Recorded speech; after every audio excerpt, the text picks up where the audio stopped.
Bonjour à toutes et à tous et bienvenue dans votre magazine consacré à l'actualité économique sur le continent africain. À suivre, la pratique de la RSE au Cameroun, comment appréhender cet outil de développement et en faire un allié dans la croissance économique. Des questions auxquelles répond dans quelques instants notre invité Paul Nyemb Togué de l'agence Ascomt Malaria. Mais tout d'abord, ce reportage sur la 10e étude sur la perception de la pratique de la responsabilité sociétale des entreprises. Dans cet élément signé Cédric Tachago. Responsabilité sociale des entreprises, une notion pas toujours prise en compte, mais pourtant chère à ces structures en termes de respect des principes de développement durable.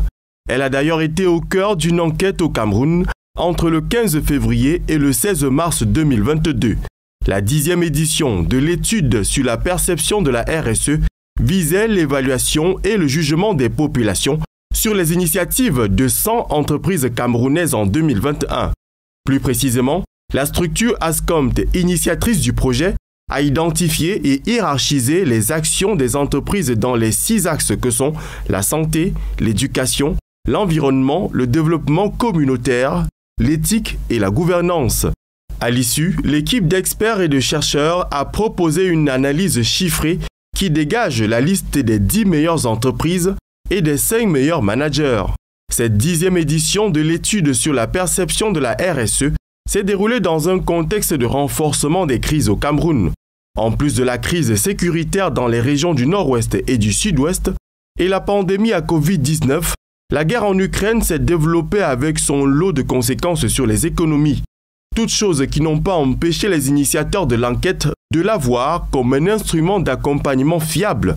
Et pour les dirigeants d'entreprise, c'est une boussole qui permet de connaître sa position et s'améliorer en matière de RSE au Cameroun.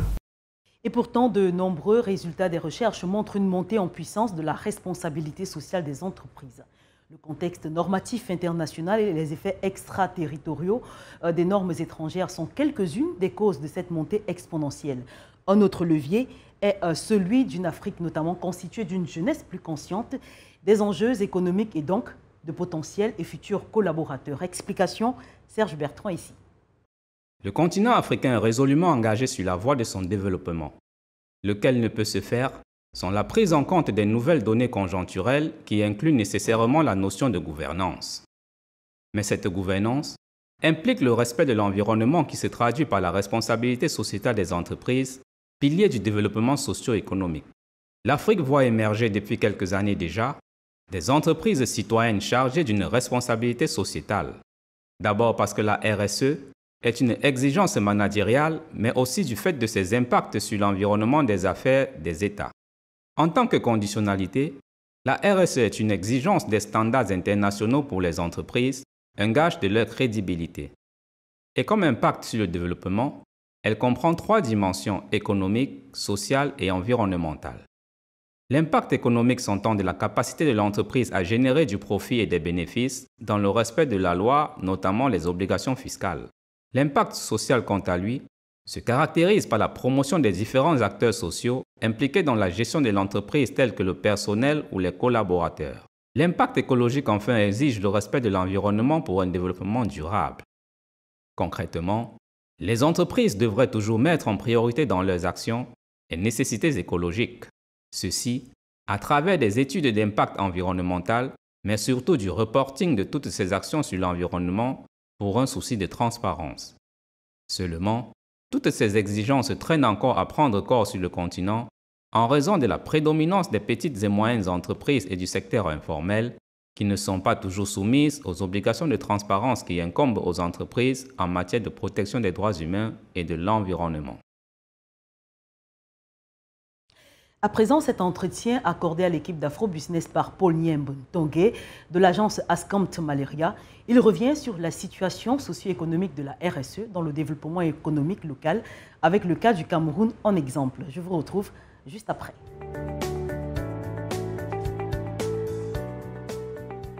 Bonjour Paul Nyemb Togué et bienvenue dans Afro-Business. Bonjour. Alors, parlez-nous des résultats de la 10e étude sur la perception de la pratique de la responsabilité sociétale des entreprises dont votre institut est auteur. Alors, disons qu'il s'agit de la 10e étude sur la perception des pratiques de responsabilité sociétale des entreprises. C'est quoi la responsabilité sociétale? En quelques mots, c'est juste des dynamiques en réalité engagées par des entreprises pour participer, on pourrait le dire, à l'amélioration des conditions de vie des populations. Voilà. Donc, notre étude consiste à dégager les jugements, les appréciations des individus, disons des Camerounais plus précisément, par rapport aux pratiques des entreprises, par rapport à ce concours qu'apportent des entreprises dans l'amélioration des conditions de vie des populations. Alors, dans le cadre de notre étude, on essaie de mesurer 6 axes principaux. Donc, il y a l'axe santé, il y a l'axe éducation, l'axe environnement, l'axe développement des communautés, l'axe éthique et gouvernance. Alors, on a amélioré, en fait, c'est des axes, on pourrait voir, qui se collent aux dynamiques des ODD, des objectifs de développement durable. Voilà pourquoi on est à ce niveau. Alors, maintenant, le classement, nous sommes au 10e classement, parce que nous sommes à la 10e étude. Parce que chaque année, nous dégageons, après l'étude, on dégage le classement des entreprises dont les actions sont mieux perçues par les populations et qui sont certainement mieux appréciées. Et cette fois-ci, il s'est trouvé que c'est une autre entreprise, c'est une entreprise brassicole qui est arrivée en tête, enfin, c'est la 4e fois successivement, et dont les actions sont mieux appréciées par les populations. Il faut dire que c'est pas nous qui affectons ces notes. Justement, c'est la question que j'allais vous poser, que ça se passe comment? Est-ce que c'est avec les populations, les réponses que vous donnent les populations sur le terrain, comment ça se passe pour pouvoir décider d'une X ou Y entreprise répond parfaitement aux besoins des populations? Alors, d'abord, il se trouve que nous avons, à travers plusieurs, disons, des méthodes bien définies, des méthodes scientifiques, nous arrêtons d'abord, après plusieurs étapes, la liste des entreprises. Les entreprises qui sont appelées à être évaluées, c'est-à-dire dont les actions sont appelées à être évaluées. Il s'agit par exemple, cette année, on a eu à identifier 113 entreprises, mais le protocole de recherche nous amène à ne retenir que 100 entreprises. Donc, si vous voulez être évalué, il faut que vous fassiez partie des 100 entreprises. Au-delà de ça... Est-ce qu'on n'a pas l'impression qu'il y a une entreprise qui peut se sentir marginalisée? Oublie, on a quand même plus de 100 entreprises sur le terrain. Probablement, et je dirais même certainement. Pourquoi? Parce que nous faisons, en fait, c'est une analyse perceptuelle. On est dans la perception. Et généralement, les perceptions, c'est des choses qui peuvent aussi changer. Ce n'est pas des calculs, je veux dire, qui peuvent être exacts, surtout sur le long terme. Mais c'est vrai que tout ça, ça peut participer disons, ça participe plutôt à l'amélioration du capital réputationnel des entreprises. Mais ici, c'est à partir des 100 entreprises retenues que nous faisons notre analyse. Donc, on se base sur les actions entreprises par ces entreprises dans les axes évoqués supra. Donc, et on demande aux populations de pouvoir noter chaque entreprise, dont la notation est faite par les populations sur le terrain. Les notes vont de 0 à 20. Vraiment, ça, c'est l'échelle classique, de 0 à 20. Tout en sachant que si on a moins de 10, on est dans la sous-moyenne. Malheureusement, toutes les entreprises, généralement, ont moins de 10, généralement, jusqu'alors. Et c'est à la fin que nous ramenions tout simplement cette notation-là, après les avoir agrégés tous en fonction des axes, on les agrège pour dégager ce que nous appelons la base du calcul indiciaire et pour que nous puissions calculer l'indice de chaque entreprise. Et l'indice se calcule sur une échelle de 0 à 1. C'est-à-dire, si vous avez une note supérieure à 0,5, ça veut dire que vous avez atteint la moyenne. Dans tous les cas, c'est l'entreprise dont les actions sont appréciées disons, dont l'indice va vers 1, qui est l'entreprise la mieux appréciée. Alors, quelle catégorie d'entreprises, vous avez parlé d'une entreprise brassicole sans publicité, peuvent aujourd'hui être considérées comme socialement ou sociétalement responsables? Est-ce que les activités qui sont menées par ces dernières sont sur le long de l'année ou sur une période précise? Alors, l'étude que nous menons porte généralement sur l'année N-1. C'est-à-dire quoi que nous sommes, par exemple, cette année-ci, c'est l'année, les actions menées par les entreprises courant 2021 qui nous intéressent.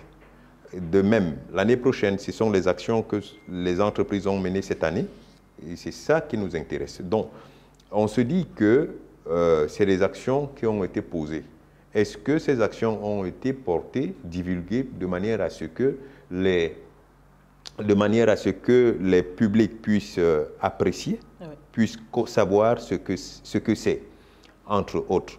Alors, donc, lorsque nous réussissons, nous disons, avant de lancer l'étude, nous allons dans les entreprises, pour ces entreprises qui sont ouvertes. Parce que essayer de communiquer aussi, c'est une dynamique de la RSE.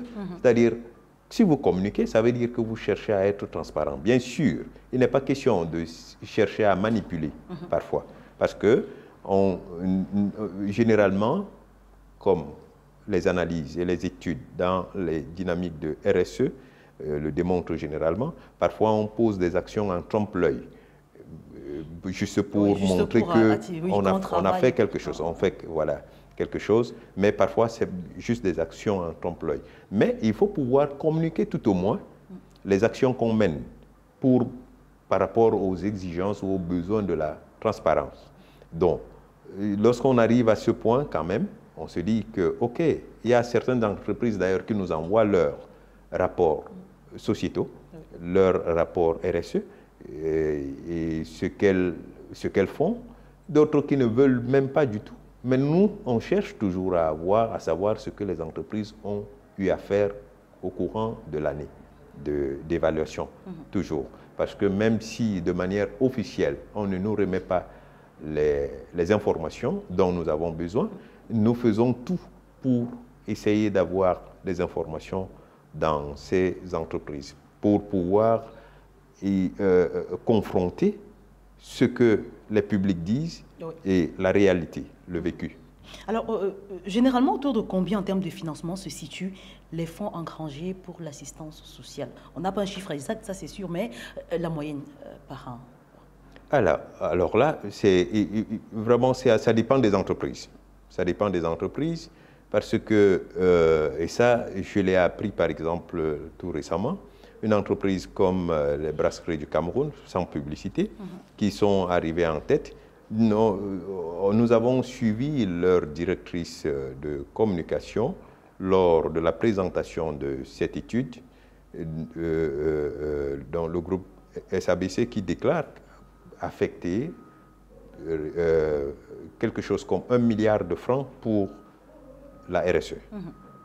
Ça, c'est quelque chose d'assez, je veux dire, à apprécier. C'est quelque chose d'assez fantastique, pourquoi pas. Nous espérons qu'ils vont doubler, pourquoi pas, et ainsi de suite. Et tout en souhaitant que les autres entreprises vont pouvoir faire la même chose. C'est vrai aussi que nous savons très bien que c'est pas tout, ça dépend des tailles, de la taille de l'entreprise. Il y a plusieurs entreprises qui ne peuvent pas affecter cette somme. Pareil montant pour pareil montant. Les PME, par exemple, les petites entreprises, elles ne peuvent pas. Mais cet effort à faire. Mais il y en a quand même des PME qui...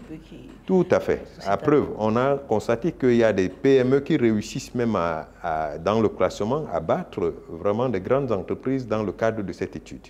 Et on a assisté lors de la 4e ou 5e étude, on se rappelle, à une sorte de bagarre entre une entreprise camerounaise, une PME camerounaise dans le secteur de la microfinance et une grande banque multinationale implantée ici, juste parce que la PME camerounaise était arrivée en tête. Alors le DG de l'entreprise qui était là s'est énervé pour bagarrer, pour gronder ses employés qui étaient là dans la salle pour dire qu'il ne comprend pas pourquoi la PME est arrivée en tête. Mais bon, nous-mêmes, on leur a fait savoir qu'il fallait tout simplement qu'ils essayent de voir les critiques faites à leur égard dans le cadre de l'étude. Alors, Paul, plus globalement, qu'observe-t-on? On a vu des années ont été marquées par l'absence ou le manque d'implication de ces entreprises dans les actions sociales. Alors, quel peut être l'impact économique de la participation plus ou moins enregistrée de ces entreprises dans l'économie locale? Bon, quel peut être l'impact économique de la participation ou la non-participation des entreprises dans le processus RSE? Oui, en fait, disons, la démarche RSE, elle est, on pourrait dire que ça c'est une notion floue, et vraiment, bon, parce que parfois on ne voit pas directement le gain, mais il y a un gain certain, parce qu'une entreprise qui acte dans la démarche RSE réussit dans tous les cas à améliorer ses rapports avec les parties prenantes, que ce soit en interne, c'est-à-dire les employés, les dirigeants et autres, et tout, qu'en externe, notamment avec une partie prenante aussi stratégique qu'on appellerait le consommateur ou le client. C'est vraiment très intéressant quand vous savez très bien que telle entreprise, vous, consommateur ou client, telle entreprise est RSE, vous avez tendance même à consommer ces produits, tout au moins. Parce que la qualité même du produit, ça c'est une démarche RSE. Si vous produisez, je vais dire, vous mettez sur le marché des produits qui ne sont pas conformes, il y a un problème. On ne peut pas dire que vous êtes responsable. Non, vous êtes vraiment, ça il faut le dire, vous êtes irresponsable et tout. Or, ce qu'on découvre dans la plupart des cas, c'est que dans l'agroalimentaire, par exemple, il y a parfois des produits non conformes et qui rendent malades.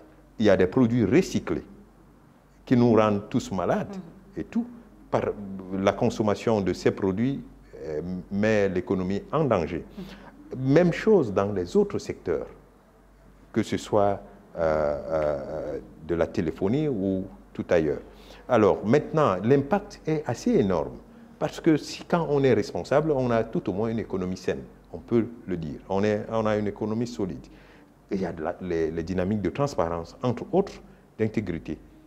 L'éthique est là, mais sinon, on s'inscrit tous dans une dynamique de faux.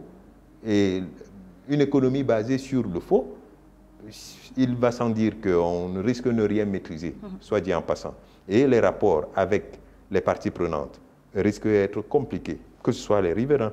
Si on sait très bien que vous ne respectez pas les riverains, je veux dire si les riverains le savent, le jour où il y a, je veux dire, catastrophe, incendie dans votre usine et autres là. Même les riverains qui, généralement, se retrouvent en train de porter de l'eau pour aller verser, non, ils vont chercher plutôt à mettre encore du feu pour que, puisqu'ils savent que c'est une entreprise arrogante, qui ne tient jamais sa parole, qui ne respecte pas sa parole, qui ne respecte personne, et tout et tout. Donc, il faut pouvoir mettre l'homme, l'être humain, au centre même de ses préoccupations et maîtriser, pourquoi pas, les externalités de ses activités. Ça permet, en réalité, de pouvoir évoluer ensemble, parce que, in fine, l'entreprise sera une affaire de tous, et non une affaire de quelques personnes qui dirigent ou qui se partagent les dividendes. Alors, avant de revenir sur l'impact d'une participation massive, j'aimerais bien savoir, votre étude, est-ce qu'en général l'étude est menée sur une population bien précise ou c'est l'ensemble du pays qui est concerné par l'étude que vous menez? Disons que nous menons, l'étude réussit à être menée sur 10 villes du Cameroun, qui sont toutes les chefs-lieux de région. C'est ce qui se passe. Donc, sur les 10 villes de chefs-lieux de région du Cameroun. C'est ce que nous faisons pour l'heure. Alors, quel est l'impact à avoir, l'impact économique, je reste là-dessus, à avoir une participation massive des entreprises, que ce soit des PME, des PMI ou des grandes firmes? Quel serait l'impact économique d'une participation massive de ces entreprises dans le travail que vous menez ou au quotidien sur la vie des populations? Bon, en fait, ce que l'impact ça dépend de quel côté on se trouve, pour l'entreprise. Déjà, nous constatons que l'étude sert depuis à plusieurs entreprises. Disons, c'est une référence, comme le soutien, le patronat tchadien, qui suit généralement cette étude. Et le patronat tchadien trouve que ça, c'est une référence dans la sous-région et les entreprises au niveau du Cameroun l'utilisent fortement bien, parce que dans leur rapport RSE, à la fin de l'année, ils notent toujours cette étude, même leur classement pour la plupart, quel que soit leur rang généralement, d'abord. Et vous savez très bien que dans certaines dynamiques de RSE, il y a des entreprises qui se retrouvent en train de bénéficier de quelques exonérations au niveau des impôts parce qu'elles ont mené tel truc, généralement. Bon, mais maintenant, toujours pour ce qui est de l'économique, on va constater qu'une entreprise qui acte dans la démarche RSE, en réalité, réussit à participer, dans tous les cas, comme on disait tantôt, à l'amélioration des conditions de vie des populations. Une économie est là pour participer, pour que les populations puissent vivre bien, si on veut. Alors, pour l'entreprise, l'amélioration du capital réputationnel peut venir ou vient généralement des actions posées dans le domaine de la RSE.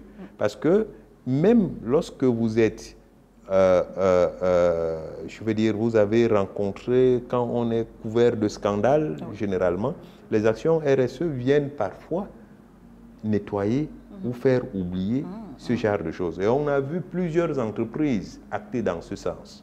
Il y a plusieurs entreprises, pas seulement au Cameroun, un peu partout à travers le monde, beaucoup d'entreprises le font. Mais il ne faut pas attendre qu'on soit couvert de scandales ou empêtré dans des scandales pour commencer ou chercher à acter dans une démarche RSE. Non, là, ça montre comme si vraiment, comme dit Bamboki, le chercheur Bamboki, comme il dit, vraiment, là, ce serait des actions en trompe-l'œil. Ce serait trop visible, ce ne serait pas honnête, c'est-à-dire là, on poserait le problème de la sincérité même des actions, de l'acte qu'on pose. Alors, que ce soit au Cameroun, en Afrique ou un peu partout ailleurs, est-ce que le contexte économique actuel, je reviens sur la période de coronavirus qui a toujours un gros impact sur les économies locales, est-ce que ce contexte économique permettrait à un plus grand nombre d'entreprises de participer aux actions RSE sur le terrain? Bon, disons que les crises, et surtout la crise sanitaire de coronavirus, a fait quelque chose d'assez impressionnant, ou surprenant plutôt. C'est-à-dire, voilà une pandémie qui a réussi à mettre toute l'économie mondiale en apnée, carrément. Et plusieurs entreprises ont fermé, vraiment, mis la clé sous le paillasson. Plusieurs autres, je veux dire, ont tenté de tenir. Mais ces crises-là ont quand même permis aussi à ce qu'on découvre ou qu'on se redécouvre. C'est-à-dire on constate qu'il y a certaines choses qui ont été développées par des entreprises. Le travail, par exemple, le télétravail, entre autres, c'est des choses qu'on ne maîtrisait pas ou qu'on ne faisait pas hier. On se retrouve avec. Il y a d'autres dynamiques qu'on monte et tout pour pouvoir tenir. Mais cette crise prouve aussi a réussi à montrer que certaines entreprises peuvent être résilientes, quoi qu'on dise. Et plusieurs ont pu tenir. Donc, c'est vrai, toutes les entreprises n'ont pas pu résister à la crise. Comme d'autres crises d'ailleurs, et on le dira très bien ici. Il y a par exemple le Cameroun, notre pays n'est pas seulement frappé par cette crise de coronavirus, il y a plusieurs crises qui affectent notre pays et qui ont eu à porter assez préjudice, même dans le comportement RSE des entreprises. Parce que si on prend rien qu'un modèle pyramidal, par exemple de Carole, on verra que les responsabilités économiques même de certaines entreprises n'ont pas pu être respectées. Par exemple, si vous allez dans la zone du Nozo, il y a plusieurs entreprises qui peinent à se relever. Le principal mouvement patronal du Cameroun, le JICAM, a eu à dégager des rapports en lien avec cet état de fait. Il y a la CDC aujourd'hui, c'est pas ça. Et pourtant, la CDC, c'était pratiquement le deuxième employeur au Cameroun après l'État. Vous voyez que la CDC suffoque, c'est du fait de la crise, entre autres. Et elle n'est pas la seule. Il y a plusieurs entreprises en réalité qui sont dans ce cas-là. Donc les crises, effectivement, portent préjudice sur la démarche RSE des entreprises. Donc, merci à vous, Paul Nyemtogé, d'avoir bien accepté de répondre à nos questions. Je rappelle que vous êtes le directeur de l'équipe de recherche Ascomt Malaria sur la RSE. Merci bien. Et c'est la fin de cette édition. Merci à vous d'avoir été des nôtres. Je vous invite également à nous suivre sur nos différentes plateformes de médias sociaux, sur LinkedIn, Twitter, Facebook ou encore Instagram. Merci de bien vouloir rester en compagnie de nos programmes et à très vite.